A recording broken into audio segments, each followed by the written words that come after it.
तर नागपूरच्या कोराडीतील महालक्ष्मी मंदिराजवळील निर्माणाधीन गेट कोसळलेला आहे। गेट कोसळून 15 ते 16 जण जखमी झालेत। सर्वांची प्रकृती स्थिर असल्याची माहिती मिळते। बांधकामाचा कोराडी मंदिर संस्थानासोबत काही संबंध नाही। मंदिर प्रशासनाने ही माहिती दिली आहे। मंदिराजवळील मुख्य प्रवेशद्वाराचं बांधकाम MMRDAच्या माध्यमातून जे आहे ते सुरू होतं। तर आपले प्रतिनिधी गजानन उमाटे आपल्या सोबत लाईव्ह जोडले गेलेले आहेत। गजानन, ही मोठी दुर्घटना जी आहे ती नागपूरमध्ये घडलेली आहे, काय सध्याचा अपडेट? नक्कीच कोराडी मंदिर परिसरामध्ये NMRDA कडून या गेटचं बांधकाम सुरू होतं। साधारणतः 8:15च्या सुमारास स्लॅब टाकत असताना व्हायब्रेटरमुळे ती संपूर्ण सेंटरिंग जी आहे ती कोसळली आणि त्यात काही 15 ते 16 मजूर होते या कामात। ते सगळे खाली कोसळले।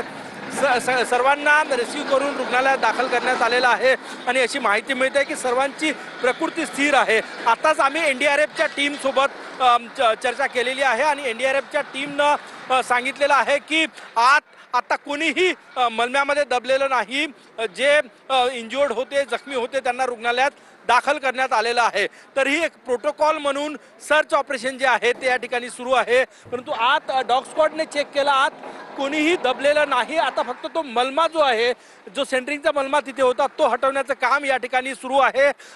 पालकमंत्री चंद्रशेखर बावनकुळे यांनी तात्काळ निर्देश दिले। संपूर्ण प्रशासन, NDRF, नागपूरचे जिल्हाधिकारी, वरिष्ठ पोलीस अधिकारी या ठिकाणी पोहोचलेले आहे। एक दिल्लीची कंपनी हे बांधकाम करत असल्याची माहिती आहे। NMRDA कडून या गेटचं काम जे आहे, बांधकामाचं काम त्या कंपनीला देण्यात आले होतं।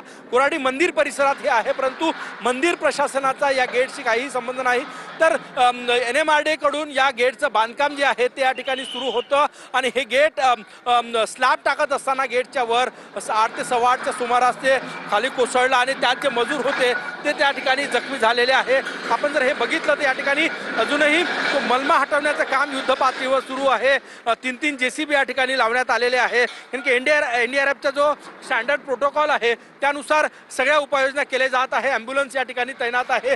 जे जखमी होते त्यांना खासगी रुग्णालयात दाखल करण्यात आलेला आहे आणि जिल्हाधिकाऱ्यांचे निर्देश आहे।